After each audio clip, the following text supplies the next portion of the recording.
You gotta love the PR. I like how Leanne made it sound like I had a plan. But I'm gonna claim that, and I'm gonna follow through on that basis. So I'm gonna make an assertion up front, and then I'm gonna try and prove that assertion. And then later in the presentation, I'm gonna hopefully raise some questions that will probably leave you at the end of the half an hour wondering more than you did at the start. And if I do that, then I'll think it's a good job. Right up front, I want to encourage you, if you want to get hold of me, you can do so online. You would hope so, being in the line of work that I am in. But the assertion I want to make up front is that you face a bigger risk as a brand owner, advocate, representative, or manager by succeeding in social media than you do by not making an attempt in social media at all. Okay, and that's not what Andy was expecting.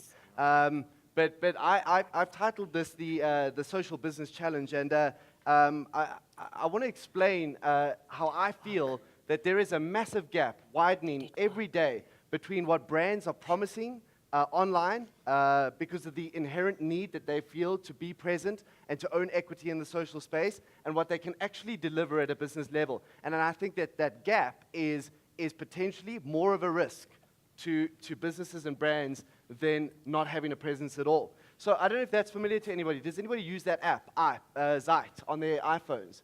There's another one called Flipboard. It's quite popular on an iPad. And then there's another one still called Pulse. And because I'm in the social media game, I use those apps to collect articles and topics and pictures and videos specifically around the social media space. And one of the problems that I have with that is that inevitably I land up with pictures like this. Now, I've been doing this social media thing for 6 years. I haven't got a clue what that is at all. Another problem that I have is because of the hype, you get a big one over the last couple of years has been infographics, right? Very, very popular infographics. So there's quite a few. The other day I found an infographic of infographics, which for me is probably a sign of excessive force. And I wonder, when I look at all of these incredible things and all of this content and 6 tips to improving your brand engagement in Twitter and 7 reasons why you should be in Pinterest, I wonder, are we asking the right questions around social media at all? And I don't think we are. And I think, again, and I completely agree with Andy in this regard, that it's an unhealthy byproduct of an enormous amount of hype and buzz. And as you know, where there's mystery, there's margin. And where there's margin, there's temptation. So that does mean that there are a lot of people who are trying to secure quick wins without necessarily thinking about the impact that this potentially could have on their businesses and on their customers long term. The interesting thing for me is that when I speak about social media, and it's one of those terms that has very broad definitions, I'm not talking about channels at all. And that might disappoint you, it might offend you, because I'm not going to talk about Facebook. I'm not going to talk about Twitter. I'm going to talk about this frickin' fly that's flying around my head. But I'm not going to talk about those channels. I'm not interested in the platforms. What I'm interested in is my belief that those platforms and those technologies and the trends and the behavioral shifts, those are having a massive impact on society at a very fundamental level. I think having a big impact on the way that you and I, ordinary human beings, on the way that we connect, collaborate, create content, and maybe even the way that we form relationships and make sense of the relationships that we're in. And if that's true, if any part of that's true, then this has actually got nothing to do with Facebook or likes or Twitter. It's got everything to do with the changing nature of the consumer and their relationship with business at a transactional and an emotional level. But more importantly for me, and this is the part I want to focus on today, I think it has a massive impact on our employees, our staff, who, one might argue, are really the essence of our brand. They are the true advocates. I honestly believe we have 2 kinds of customers in our businesses. Those we pay a salary to, and those we don't. And we kind of neglect the guys we pay a salary to. So I want to unpack a little bit of that today. So ironically enough, in a customer experience and marketing conversation, I'm going to talk about how authenticity relies entirely on being a social business inside out. Because otherwise, I think that you are putting the cart before the horse. So I want to take you back in time a little bit to 1999, to a document that was compiled by a couple of guys who were very interested in the impact of the internet on society and on business, and specifically on marketing and advertising. And I get mocked a lot for this, for having this in my presentations, because it's a document from 1999. That's 14 years ago. Okay, that's a long time in internet terms, all right? And the reason why I include it is because I still haven't been able to find a single set of paragraphs that better and more succinctly explain the dynamics that are changing the way that companies interact with their stakeholders today. And it starts like this. It says, a powerful global conversation has begun. Through the internet, people are discovering and inventing new ways to share relevant knowledge with blinding speed. Now, I hope you know that part. I'm sure you know that part. You're comfortable with that part. The interesting part is this next bit where it says, as a direct result, markets are getting smarter. Markets are getting smarter faster than most companies can keep up. And that's exciting for me, because if that's true, then that's a great opportunity. It goes on to say that employees are getting hyperlinked even as markets are, and that companies need to listen to both. Mostly, they need to get out of the way so that inter-networked customers can converse directly with intra-networked employees. Okay, cool. So that it forms the foundation for what I believe, and I'm going to speak into our marketing challenges and our business process design challenges based on that assertion. So if you disagree with that, you can check out now. It's cool. Okay. Otherwise, continue paying attention. So the reason I love it is because it's a document from 1999 that, for me, predicts a challenge that we're facing in 2009. I'm being a little bit liberal with my dates, but that's because it rhymes. Okay. Stemming from a massive shift that happened in 1989. Okay, so the document being the Clue Train Manifesto, the social evolution being the big challenge that we're facing as business today. What happened in 1989, though? Apart from me graduating Standard 1, big socioeconomic driver that one was. What happened in 1989? Can anybody remember? Yeah, so the fall of the Berlin Wall was one of the first ones. The fall of the Soviet Union, and many people argue the rise of globalization. A really exciting time from a geopolitical, socio-economic perspective. And I think a fundamental shift in the way that we thought about business. We talk about a shift from an industrial age mindset to an information age mindset today. From a Ford economy to a Microsoft and Google economy. And we experience the reality of that all the time. The other thing that happened was this. Sir Tim Berners-Lee wrote a proposal for what was to become the World Wide Web on this computer. It's quite cool. It says, this machine is a server. Do not power down. I think that's quite rad, but I'm a geek, so maybe I'm biased. But yeah, the rise of globalization and the shift in thinking from industrial age to information age. Now, if that's true, that's interesting to me, because I think that in many senses as businesses, we still operate under a very industrial age mindset, and our businesses are constructed, and in terms of processes, systems, policies, and execution, we follow the patterns that have worked for us for many years. And that's cool, because it makes sense, because business is about profit, and business is about numbers, and that's a perfectly acceptable reality. The problem is, the challenge is that, in my mind, one of the byproducts of the social evolution is that it obliges us to acknowledge the humanity and individuality of both our consumers and our employees. And industrial age businesses, for me, don't scale for that. We're not designed to care. We're designed to make profits. We're not designed to care about people. We say we're customer-centric, but we don't really know what that means. We say, how can we help you? But if everybody put their hands up at the same time, we'd crap ourselves. So are we really customer-centric, or is that a cool thing to put on our value statement because somebody else did, you know? So my assertion is, if the primary motivation behind anything that you do in business, whether it's how you spend your marketing budget, or how you plan your strategies, or how you design the ergonomics of the workspace that people occupy, has as its primary motivation, it's the way we've always done it, you've got a problem. A massive problem. Then you're already dying. You know, and if you want evidence of that, I read an article this morning about that declares, and this is from Wired magazine, how Samsung is completely dominating the innovation and progression of mobile devices in the market. Now, it wasn't that long ago that Apple was doing exactly the same thing. And one might argue that 3 or 4 years ago, we looked at the amount of thought leadership and innovation that Apple had equity in the market, and I just didn't think anybody could touch them. I didn't think anybody could come close. Kind of like Tiger Woods 3 or 4 years ago. Nobody could come close. And then they both started screwing around. So some of the things that I hear my clients say is, the one is that we don't feel like we control our brand anymore. We feel out of control. And that's a scary thing for people. Fear is a big driver in the social media space, and that's concerning for me. If you want to understand the true nature of fear, go to a bathroom in the Maslow Hotel with a radio microphone on. That's fear. But I think that's an unhealthy driver. That's an unhealthy motivation. So we need to unpack more healthy motivations. The second thing I hear people telling me a lot is we're battling to attract and retain talented people. The people we employ today, they don't think like us, man. And the interesting thing is, you know those 1989ers? Those people that were born then, those people that have only an information age mindset, reality, and worldview, they're starting to infiltrate our businesses. Those young snots. Okay? And that's a challenge because they operate differently. In my dad's world, you got out of school, you went to university, you did a trade, you got a good job in a big company, you put your head down, you didn't cause any trouble, you built a career, and then when you're 65, you retire, you get a gold watch, and you rest in peace in Hermanus. Okay?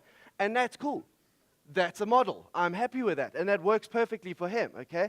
But today's young person is like, screw work. My work must enable my lifestyle. I'm not interested in building a career. I'm interested in multiple careers. I want to run a nonprofit and my own business and an internet site at the same time. And this is a weird dynamic that we're finding very difficult as industrial age businesses to cope with. The next thing I hear businesses saying, which I love, is our organization operates in silos. We don't communicate or collaborate, you know? We want our staff to connect. We want them to integrate. We want them to converse. We want them to share. And then we put them in a cubicle on the 8th floor in a little box, and we deny access to any collaborative software on the planet, you know? Now share. You know, and I understand there's very good reasons for that, but it's counterintuitive. So for me, your industrial age legacy is coming up against your information age reality. And you thought this was going to be a marketing presentation, but I think that is the essence of the frustration that we feel around social media. Social media is forcing us, these channels, and the humanity of them, the undeniable humanity of those platforms is forcing us to acknowledge that we aren't machines and that our businesses aren't machines. And that is a very difficult thing for industrial age businesses to come to terms with. So I think that industrial age businesses are facing the problem with information age staff and customers, which is trying to retrofit a square peg in a round hole.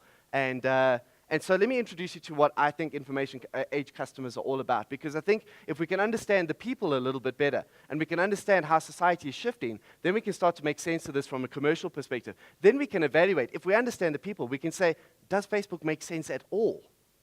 Does Twitter make sense at all? Is YouTube a viable channel at all? Because they are just that. They are channels. They are pieces of technology. Code is a commodity. Community is priceless. Okay, so if we understand communities, then we'll understand why this is critically important.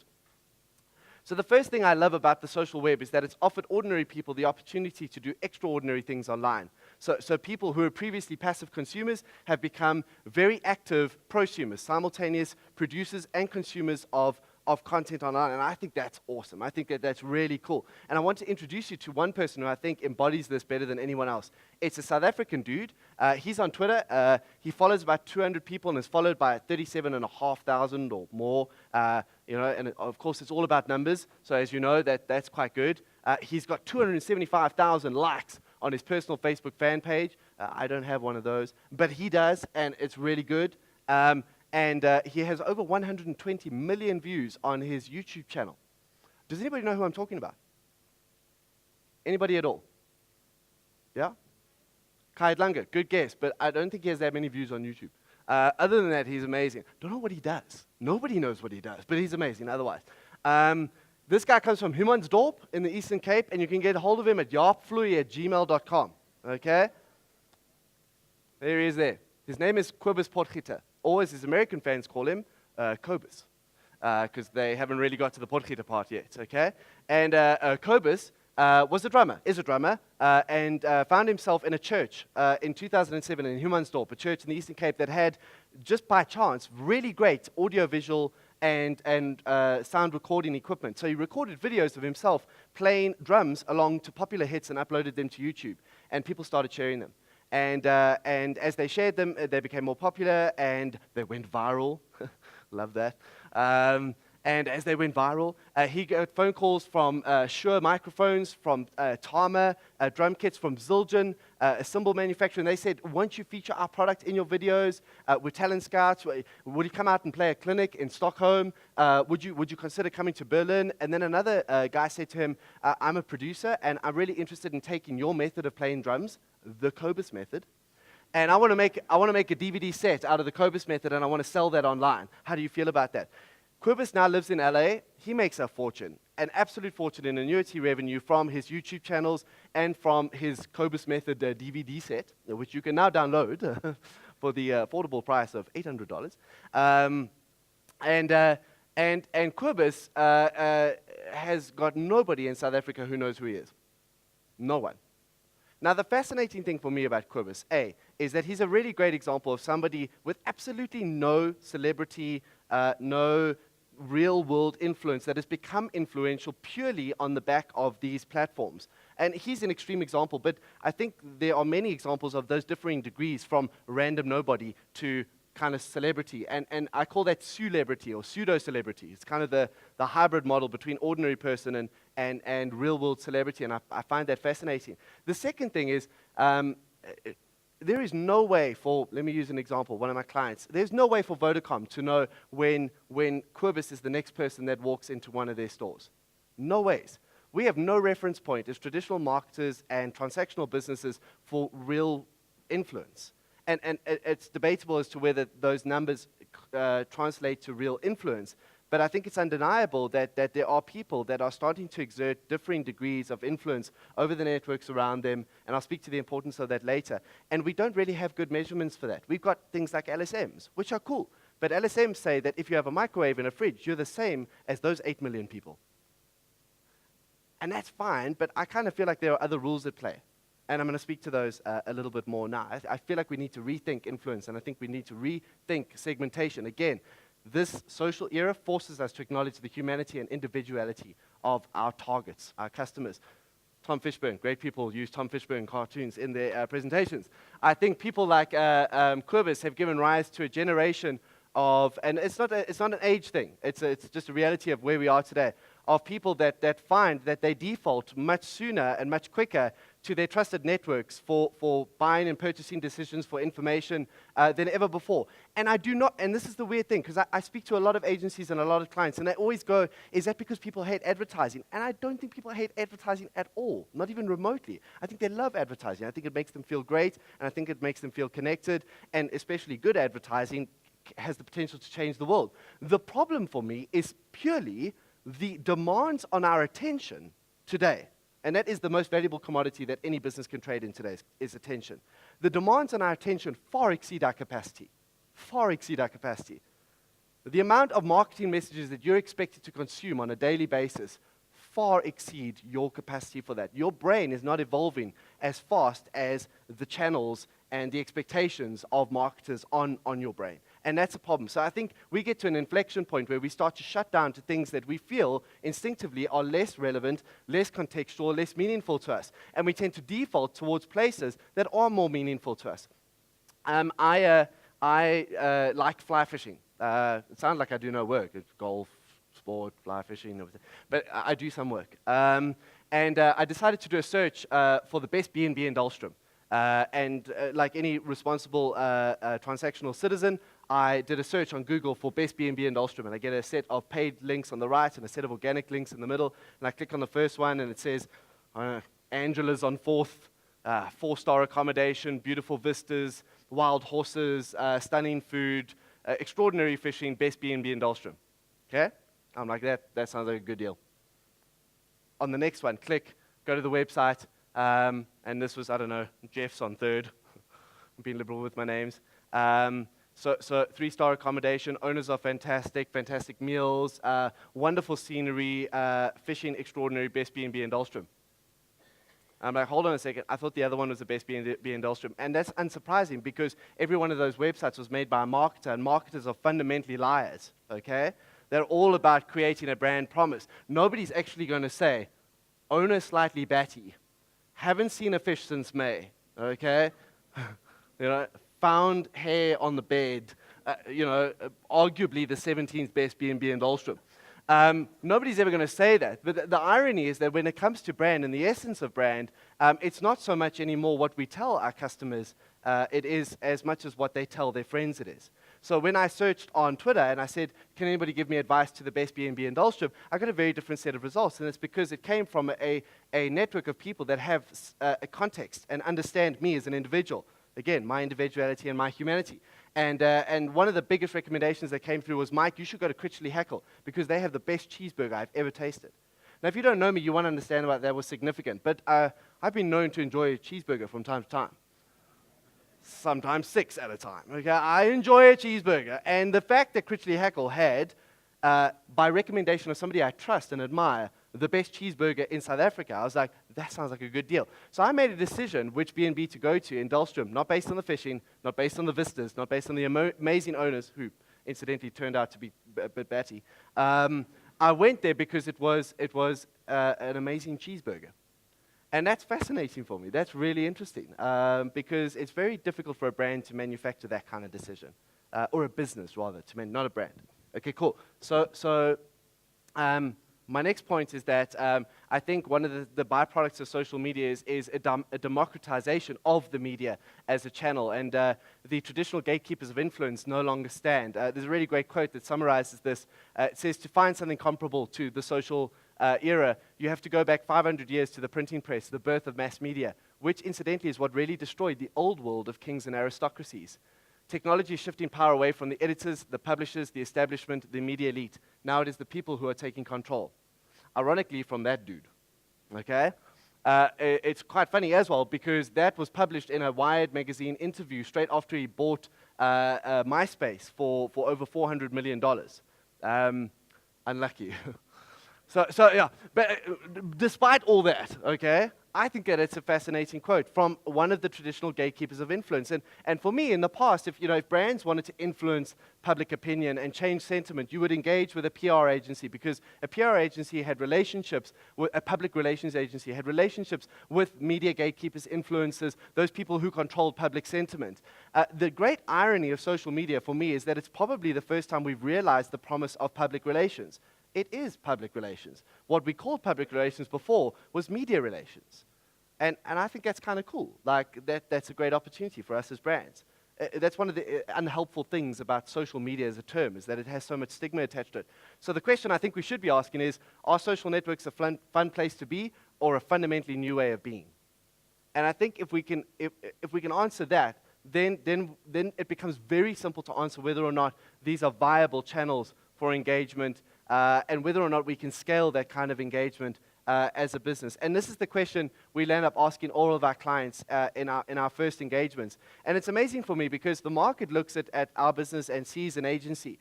And that's fine because I guess that serves us well.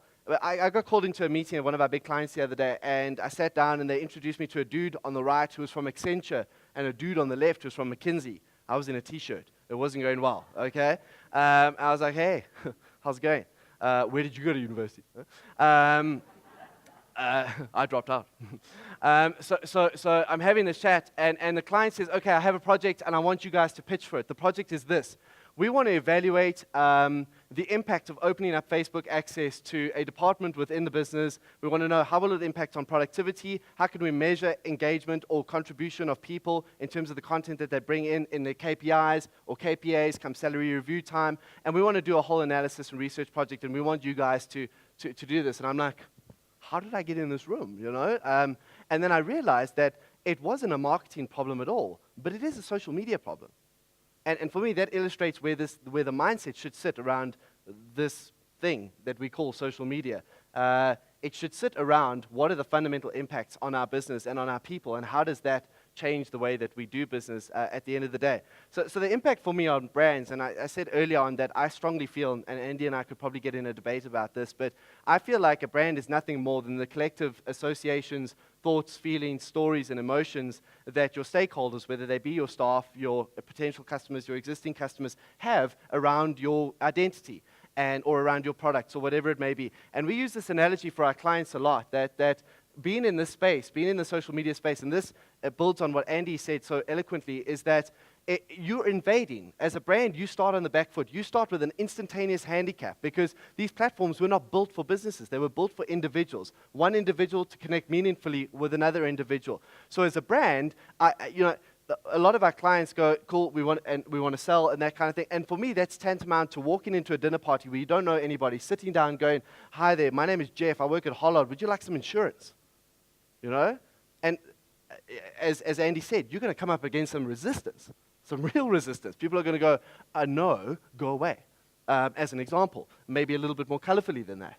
So I think that that's a fascinating dynamic, and for our clients, we have to help them understand that your job, if you're going to be in this space at all, if this is something that you choose to do, is to understand your role, is to understand the value that you add, to understand your context at the table, to understand the other role players at the table, to make a little bit of small talk, to do that value exchange, and you get to the point where you earn the right to do business, maybe not. Because that's what happens at dinner parties. You have a chat and a couple of drinks, and eventually you get to the point where somebody says, so tell me what you do. And you never know. At that point in time, a business card might be exchanged. So it's, again, analog principles, digital world. Same rules apply. And this is one of the big downsides to social media for me.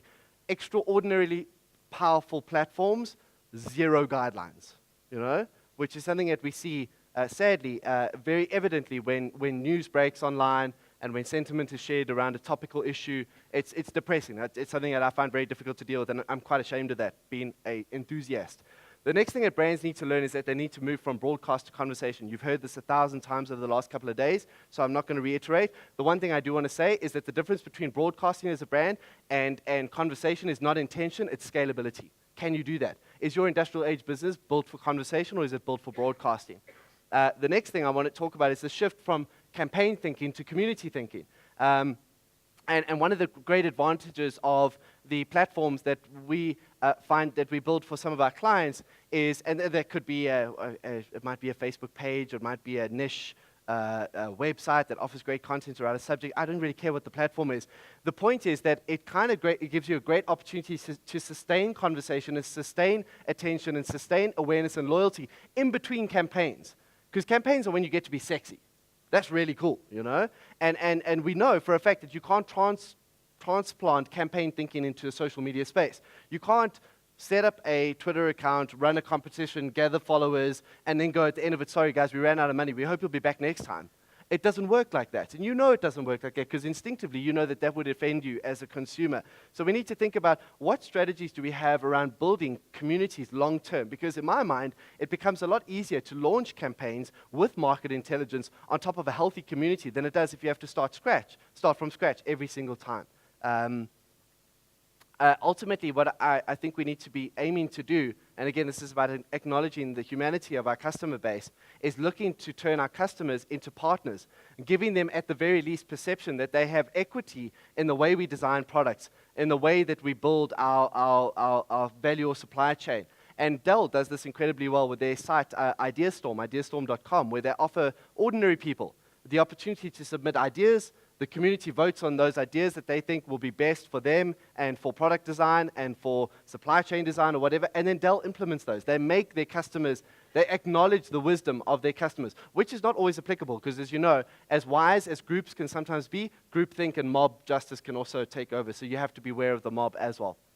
I want to talk about this quickly. I slipped this slide in at the end. So one of the biggest things I face and I wrote a whole blog post on this. I honestly want to turn this into a book because I think there's that much stuff behind it. It's a whole separate presentation. But the first thing anybody says to me is, people are going to complain about us online in social media, or people are complaining about you online. So my first response is to say that people don't complain about you because of Facebook and Twitter. People complain about you because you're crap. It's not like Facebook arrived and people started complaining. It's just that our consumers have a bigger digital soapbox than ever before. And there's a couple of things to learn around complaints for me. And one comes from a story, a personal story that involves Kalula. I was going to Durban to speak to Unilever in a conference. And I decided to get to the airport really early to do some work at the Slow Lounge, which has now become the Fast Lounge. Talk about a brand promise gone wrong.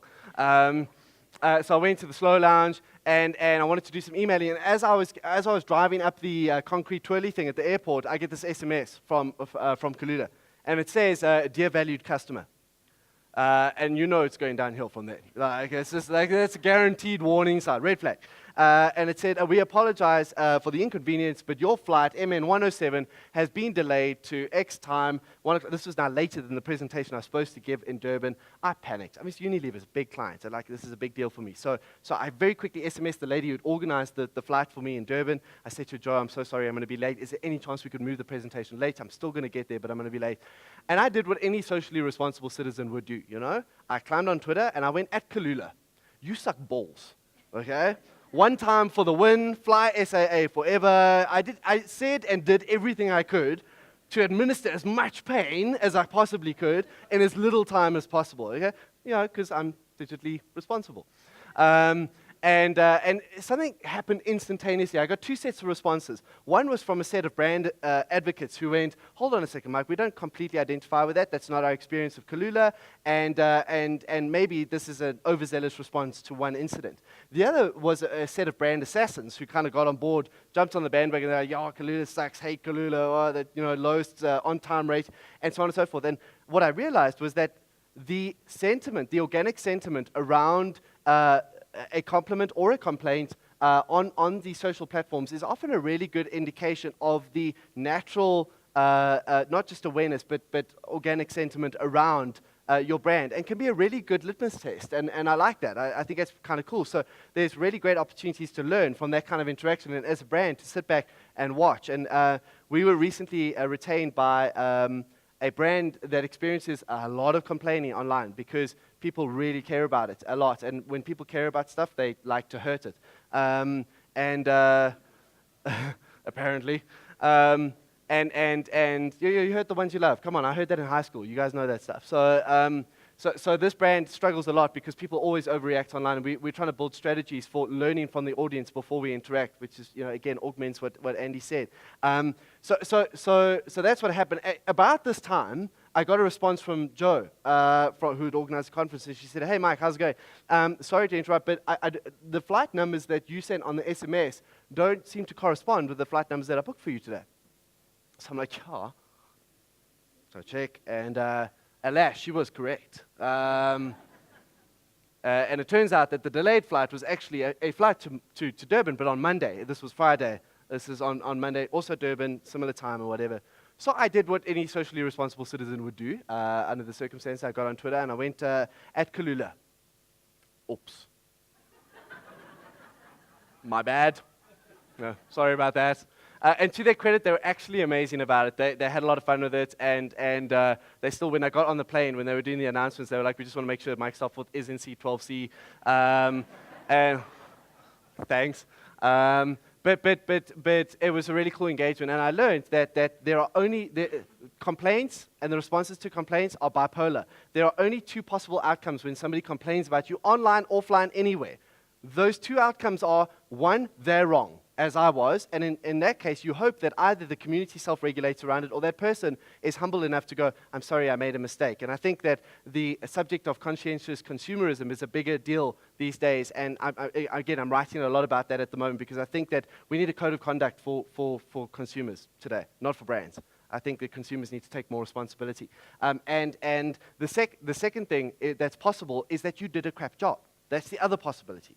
And if you did a crap job, surely you would want to know. I don't know. Like, surely you would want to be aware of that. Surely you would want to fix it. Surely you would want to address it. But again, that's about shifting out of an industrial age mindset and into an information age acknowledgement. It's about realizing that your brand promise, that thing that you've manufactured, and I want to argue on one point with Andy. He mentioned that he's really grateful that above-the-line agencies are taking on social as an offering. And I agree. It's really cool because it enables my business, because a lot of them do a crap job. But I'm kidding. I won a client the other day, and this is my problem. I won a client the other day, or my concern, because their above-the-line agency, one of the ones that Andy mentioned, doctors their online reputation management reports to complement the campaigns that they do for the client. Okay? And I get why they would do that, because that's their main business. That's where their revenue comes from. It doesn't come from ORM reports. But I'm in the unique position where I get to bat for the customer as well as the client. So I get to tell Vodacom, your ad really sucks. It's terrible.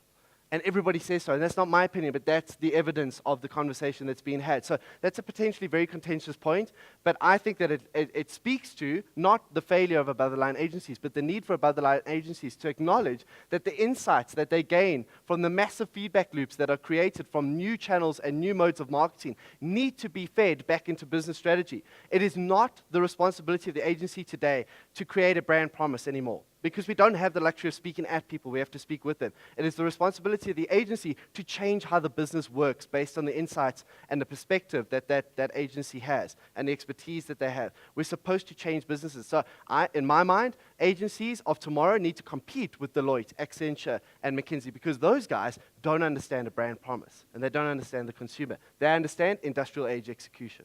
But that's just my theory, I don't know. Okay, so information age customers are moving from consumer to prosumer. There's a democratization of the media, and customers ultimately own brands in this new world. But what about behind the corporate firewall? So getting back to the Clue Train Manifesto, corporate firewalls have kept smart employees in and smart markets out. We did a research project for a private bank the other day where they wanted to, again, acknowledge the impact of a social collaborative suite like Yammer. Yammer is like Facebook behind the corporate firewall on their staff. And they block access to Facebook and Twitter and whatever else, and I totally understand bandwidth constraints, expense, people waste time, because obviously they don't waste time on their phones. But a lot of concerns. And there was one quote that came out of this, for me, in one sentence, summarizes the entire problem with business today. It said, my company trusts me with brokering a multi-million-dollar hedge fund, but not with managing my own time on Facebook. And I'm like, that speaks to a fundamental disconnect between an industrial age business mindset and an information age staff reality. And I totally get both sides of the story. I get why companies wouldn't want to open up Facebook access, because I run a company, man. I understand. But at the same time, I completely get this guy's frustration. He's like, this doesn't make sense to me. I'm paid to be a knowledge worker. I'm paid because I'm smart, and yet I'm not allowed to access Facebook because I'll waste time. That makes no sense to me. Met a company the other day that's done a really cool thing. They've opened up access to social channels, but what they've done is given their staff a directive. So they allow them to share content on their intranet, on their internal website, and the content that they share, that they gain from social networks, gets voted on by their colleagues and their staff. The more votes and comments and compliments and acknowledgement of the value of their contribution to the business, the more it counts towards their KPIs come salary review time. That's genius. I'm like, that's really cool, you know? So let's open it up, but let's give people a purpose. Let's give them a directive. Again, thinking strategically about these platforms. So ultimately, I want to challenge you to put the horse before the cart, not the cart before the horse. If you want to succeed in social media, whatever that means, acknowledge that you need to be a social business, because otherwise all you're doing is creating a massive gap between what you promise and what you can actually deliver as a business. And I'm seeing this everywhere in South Africa. We've got brands scrambling for equity in the social space because I have to have more Twitter followers than that bank, and I have to have more likes than that firm. And everybody wants nobody's thinking about the impact on business.